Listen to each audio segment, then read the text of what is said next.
The following video contains spoilers. We suggest watching the episodes alone in the dark. Happy October, Wolfpack. We're back, and I just found out that we have a small problem with our Haunting Hour reviews.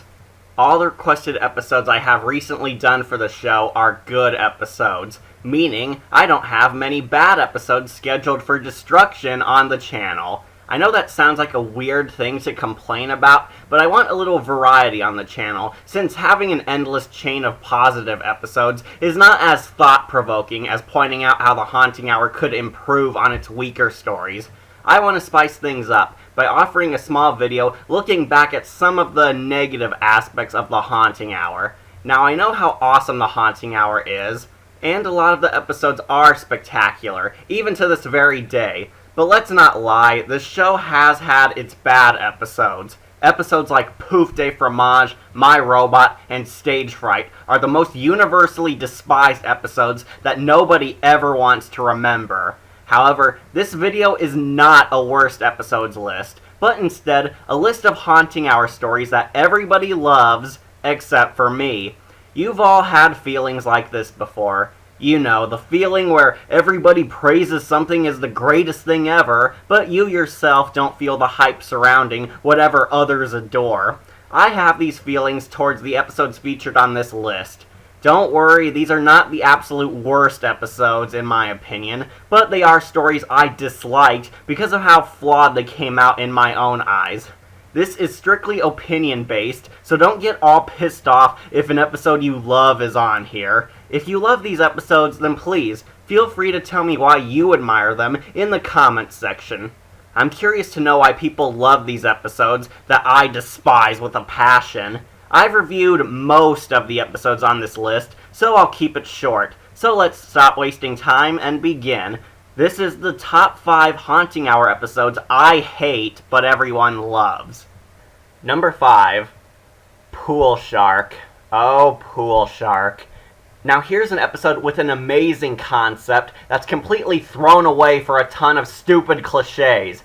Our hero is a pool boy named Kai who suffers from a phobia of sharks. But one day, he starts seeing a shark in the swimming pool, and fears that it might be the mythical shark demon, Nana-Ue, who followed him from Hawaii to the Midwest, because he sees that the same shark in the pool looks similar to a shark that attacked him in his childhood.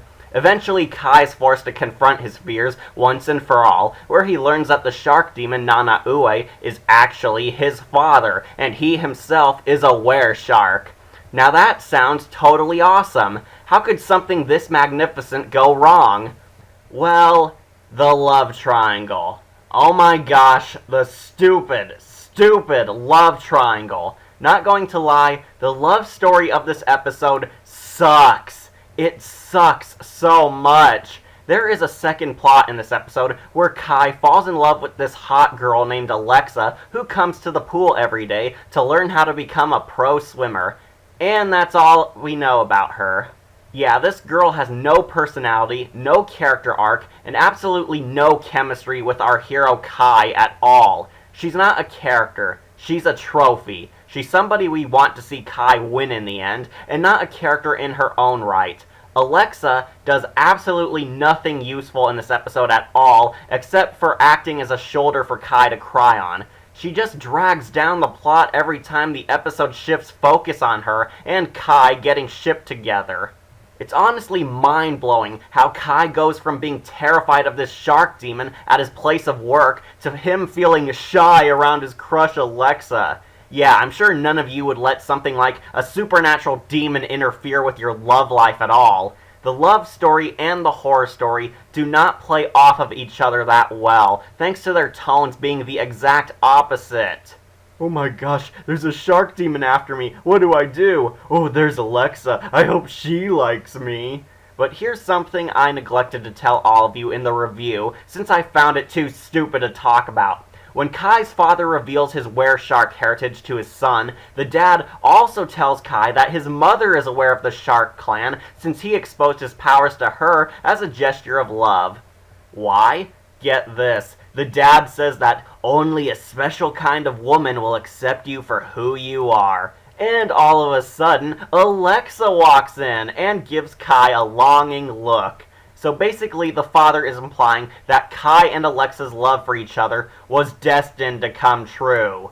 That is the dumbest thing I've ever heard. I'm expected to believe that Kai and Alexa were destined to be together, even though these two have known each other for less than 1 week. Yep, 1 week, and apparently Destiny wants the two to hook up. And to top off the cheesiness of all this, Kai reveals his were-shark abilities and gives Alexa a ride on his back in the pool as a grand romantic gesture. How nauseating. But easily, the worst part of this episode is Kai's rival, Cameron. This guy is a literal walking cliché. Cameron is the rival trying to gain Alexa's love and bullies Kai to make himself look better instead of, being an actual human being. This guy is a blatant romantic false lead that we all know won't end up getting the girl in the end because he does absolutely nothing to gain her love, since all he does is act like a cliched bully even towards Alexa, the girl he wants to love him. People told me that the guy playing this generic bully is a really good actor, and I believe it, but his skills are really not shown all that well here because of how badly Cameron is written. Cameron is not a realistic person. He's a cartoon. This guy ruined the whole episode for me, and the fact that he's involved so much in the already bad love triangle plot only made this episode more painful to watch. I didn't care about the stupid love story. I wanted to see the shark demon. Heck, wouldn't it have been a much better twist if Cameron was Nana Ue? That would have made so much sense. But nah, Cameron's just an idiot bully. But in a cruel twist of fate, the effects for the shark were either bland CGI or obvious stock footage of sharks. Way to cheap out, producers. The love triangle did not belong on a show like R.L. Stine's The Haunting Hour. It could have actually been a good love story, but the problem is that it didn't play off of the shark demon story that well, and the characters involved in the love triangle were badly written, especially Cameron. I wanted to love Pool Shark, I really did, but it failed for me since it couldn't leave the shallow waters and enter deeper territory. The writers could have gone so far with this episode, but they chose the wrong directions so they could play it safe. It's not the most awful story, but it was a disappointment to me. So I'd like to remind you all that anyone who loves this story thought this was good.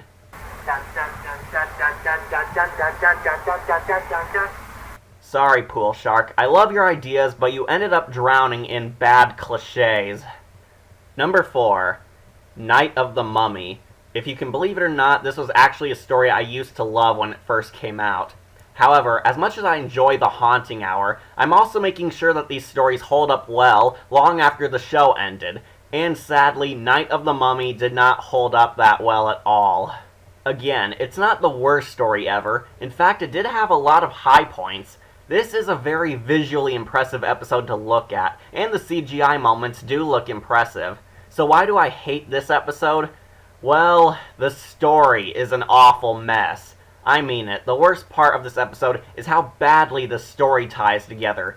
In fact, right at the beginning, we open up with a scene that completely fails to fit into the plot. This episode starts out with a black trucker delivering a mummy to a museum, where a creepy white guy posing as an Egyptian ghost named Mr. Nabibi tricks the trucker into checking his cargo, where the mummy comes to life and brutally murders the trucker. Now, putting aside the obvious black guy dies first cliche, what is so bad about this opening? Since it is genuinely scary, get this, the mummy and Mr. Nabibi are the heroes of this episode. I'm not kidding, a major plot twist in this story is that the people who we think are the villains turn out to be the good guys. Then what was the point of killing that trucker? The mummy doesn't need to feed off of people's souls, it's not an out-of-control monster, it's not pure evil, and Mr. Nabibi is revealed to be trying to save our main character. So why did they murder that guy in cold blood? Guess what? Never explained. So there was literally no point to that scene other than to draw in the attention of the audience into thinking that this episode was going to be a horror tale with a killer mummy in it. This episode is really meant to be a tragic story about this boy named Seth, a kid who suffers from severe loneliness. except not really since he has his best friend Phoebe looking out for him, but we'll just ignore that for the sake of his character arc. Mr. Nabibi and the Mummy track Seth down and eventually capture him because it turns out that they were tasked with reuniting the Mummy Pharaoh with the reincarnation of his long-lost twin brother, who is indeed Seth. Yes, apparently all the two murderers really wanted to do was reunite Seth with his long-lost family member so they could be together in the afterlife. And just in case you thought that the only thing that pissed me off was the two monsters being good all along twist, well, the ending also encourages Seth to commit suicide. Yeah, there's no other way to put it. Seth, a kid, agrees to commit a suicide ritual to ascend to the afterlife with his brother so he won't feel alone in this world anymore. And no, just because Mr. Nabibi uses his magic powers to kill everyone does not make this any better. The Haunting Hour wanted to make a tragic tale about the meaning of our existence, but the problem is that it was executed so badly. I can't accept that the two guys who brutally murder people without any regrets are the good guys. I can't agree with Seth's eagerness to commit suicide to reunite with his twin brother, because the ancient Egyptian prophecy said so. And I can't accept this as a well thought out story when so many plot holes worked against it. I felt insulted by how poorly handled this story was, especially because the story tries to justify everything it does as a foretold prophecy. So apparently, that prophecy included killing a random black guy. Seriously, what was the point of that scene? There are so many scenes like that, where the Mummy and Mr. Nabibi do something that makes no sense at all, and they still act like this was the right thing to do in the end. The story is easily the worst part of this episode. This is usually why the Haunting Hour sticks to simple stories with tons of scary moments, because when they actually try to make a complex tragedy, they suck at it. I personally felt like the story Night of the Mummy was trying to go for here was done so much better on Flight. In fact, go watch Flight, because it did this exact same story much better than this one ever did. Night of the Mummy was a weak episode that dug itself into a hole it could not get out of. Number 3, Intruders. Oh boy, another episode I used to love before having to relook at it. Now, Intruders is a story that lots of Haunting Hour fans have told me was an amazing, deep episode with genuinely complex characters you can relate with. If that were true, then I'd think I end up hating all of humanity because these people are all awful. This is the biggest problem I had with Intruders. The characters are all so unlikable. Our main character Eve is a bratty teenage daughter who's growing distant from her family due to the birth of her family's newborn baby. And that's immediately problem number 1 with the story. Our main character hates a baby. I didn't talk a lot about this in my review, but Intruders was meant to be an adaptation of the Nightmare Hour story, Make Me a Witch. It's a pretty bad adaptation, obviously, since the writers tried to change the characters to make them likable, but to say that attempt failed badly is an understatement. In R.L. Stine's book, all of these characters were originally meant to be villains. The main girl from the novel was meant to be a tragic villain, but evil nonetheless, thanks to her abusive parents. Yeah, the parents in the novel were awful people, since they called their daughter ugly and neglected her in favor of their baby. The show version tried to make the parents relatable, but I honestly feel that they're even worse people than the parents in the book. The parents are well aware that their relationship with Eve is falling apart. So do they do anything to rebuild their love for her and help Eve out of her depression? No, of course not. Why would they ever care for both their children? The parents are awful people, since they neglect Eve in favor of the baby, which is certainly justifiable, but it gets to the point where the mother actually says straight to Eve's face that she can't even remember the day her daughter was born. That cemented her as the worst person ever for me. So since Eve lives in such a welcoming home, she encounters a magical fairy in the forest named Lyria, who reveals that Eve is a fairy too and has magical powers. So Eve is finally happy for once, since she uses her powers to get back at her jerk family. And Lyria, at first, seems to be the only good character in this tale. But then comes the most painfully forced plot turn ever. While Eve says that she'd rather live with Lyria, the fairy randomly tells our anti-hero that the fairies enjoy killing babies, and Eve can live with her forever in exchange for her baby brother's life. Yep, just like that, Lyria turns out to be our main villain, since she stupidly tells Eve that she loves killing babies. It is painfully forced in, since the writers wanted to make Lyria look like the most monstrous person ever, so Eve's neglectful parents would look good in comparison. What's worse is that Lyria could have actually won in the end if she didn't blurt out her evilness. But it gets worse. Not only do we have unlikable characters, a painfully forced-in villain, and a poorly handled lesson on valuing your family, but we get to the point where I gave up on this episode completely, when our hero, Eve, has to think about whether or not she wants to kill a baby. Yes, Eve, the character we're meant to feel sorry for, has to think about whether or not she wants to kill her own baby brother. This made me hate her guts completely.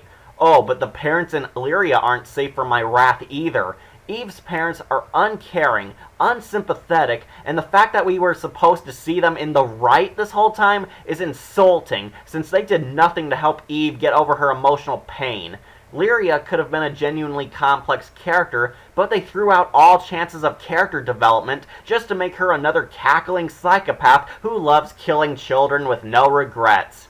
And even if you were somehow invested in the story despite all these problems, guess what? Nothing mattered in the end, because the fairies come out and murder Eve and her entire family in the end when she rejects Lyria. So basically, nothing about Eve's character arc mattered in the end because she's dead now. And her attempts to keep her family away from the psycho fairies didn't save them either. Happy ending, families out there. Intruders tried to be an episode that related with family drama, but it really fell flat for me, mainly because I couldn't root for anyone in the story. This episode tried to be something beautiful, but I only saw something ugly underneath all its pretty visuals. Number 2. Spaceman. Everybody who's commented on this episode felt like it was this deep story about the meaning of friendship, since it involves a shy little boy who loves space named Aaron going from an antisocial loser to a brave adventurer, finally gaining an unexpected best friend. Too bad that new best friend is a grotesque child's corpse kept in a crazy old lady's attic. This story really fell apart for me, thanks to the ending. In the main plot, Aaron gets this rare space helmet from a weird old lady who gives off a lot of pedophile vibes, and he receives messages from somebody over the helmet's radio, despite no batteries being in the toy. They go through the stupid cliches where Aaron tries telling his parents about this, but of course, they think he's crazy.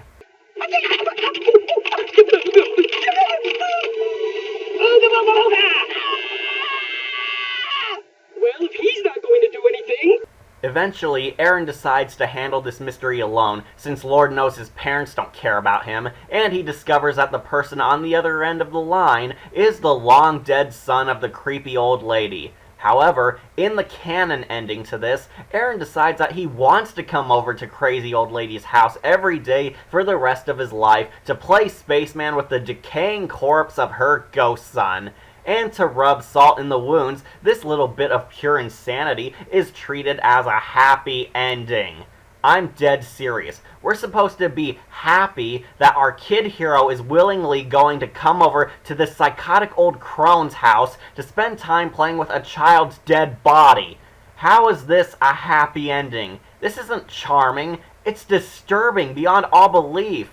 Our main hero, who everybody assumed was an insane freak, really is an insane freak based off of his actions here. I felt insulted by this episode, mainly because the story feels offensive to people who have no friends in real life, like how most of us felt for a time in our lives. Aaron's decision to have a corpse as his best friend came across like implying that lonely people are freaks.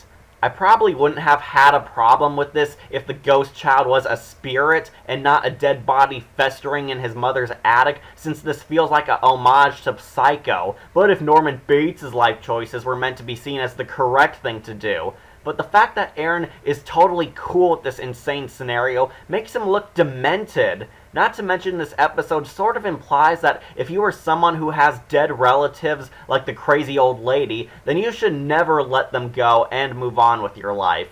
Seriously, we're meant to feel sorry for the crazy old lady keeping her son's corpse in her house and being unable to let him go. But just to insult people who have dead relatives that they themselves can't let go, we're supposed to see this scenario is a good thing. It's good to keep your dead loved ones in your house and rope in other people to make you feel better about yourself by having them act like this is a good decision. I know there's an alternate ending to this episode where Aaron ends up locked inside the attic against his will, but I still would have hated this episode since it just felt too mean-spirited. Spaceman's ending is full of unfortunate implications in my personal opinion, especially towards people who don't have friends or have dead family members. It might have had a great launch into the sky, but it came crashing down upon impact. Before we get to our number one, here are some honorable mentions.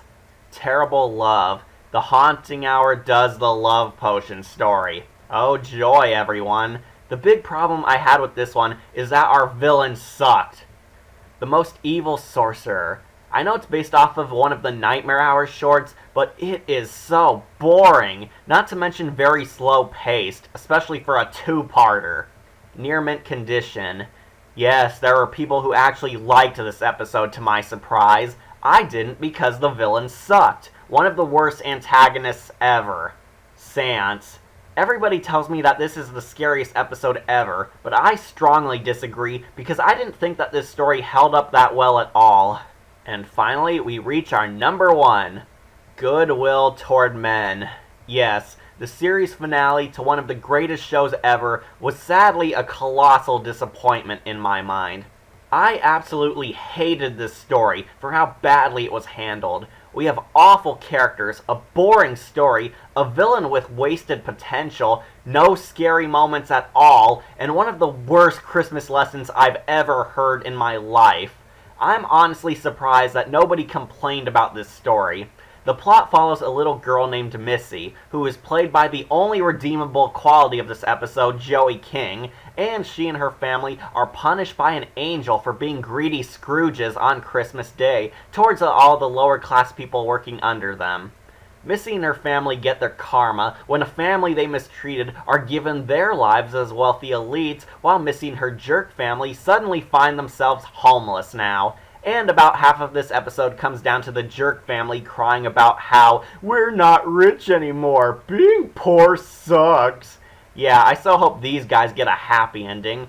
As I admitted in the original review, I enjoy Joey King since she's a pretty good actress and her character is the only likable person in this whole story. But much like Spaceman, it handled its heartwarming lesson so badly. After the rich jerk family suffers one day of being homeless, Missy, who was the only good person to begin with, begs the angel to spare them from this fate, and the angel fixes everything.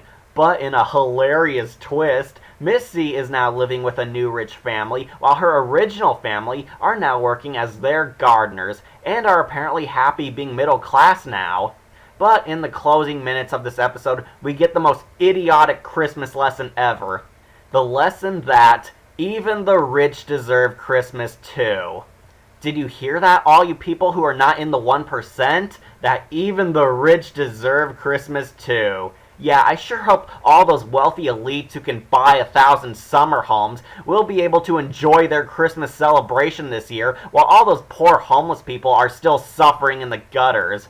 Oh yeah, the angel rewards the rich family by giving them new lives. But all those homeless people we saw, yeah, screw them. They could go die on the streets. It's the jerk family that deserves the happy ending after all. Missy's family are easily the most hateable characters in this story, quite possibly the entire series. They act smug, narcissistic, egotistical, and absolutely hate poor people. They do nothing to earn the audience's sympathy, but yet we're supposed to be glad that they got a happy ending. You cannot be serious. We are meant to be glad that these awful people are now happy with the joys of being middle class on a series where we've seen countless innocent children die horribly gruesome deaths. It really didn't help that the episode before this one was Spores. You know, that episode where an innocent child named Melvin, who was good all his life, ended up becoming a clicker? Well, I guess he wasn't rich, so he won't be enjoying his Christmas this year. Now, don't get me wrong, I'm glad that Joey King got a happy ending, but why was her awful family given a happy ending too, while all those homeless people are still destitute? Not to mention that some of this show's better episodes also had jerk characters getting their karma in the end. Missy's family did not deserve to get a happy ending. I'm not against the fact that the Haunting Hour wanted to end the series on a happy ending at all, but that happy ending has to be earned. Missy earned her forgiveness, but her jerk family did absolutely nothing to atone for their sins. They just got away scot-free with all their horrible things they've done, with their only punishment being having to work middle-class jobs. Truly a horrible fate. Why? Because even the rich deserve Christmas too. You could argue all you want about what mood this episode was going for, but it failed on epic proportions for me. In my opinion, The Haunting Hour's last decent episode was lots of luck, since it was actually good.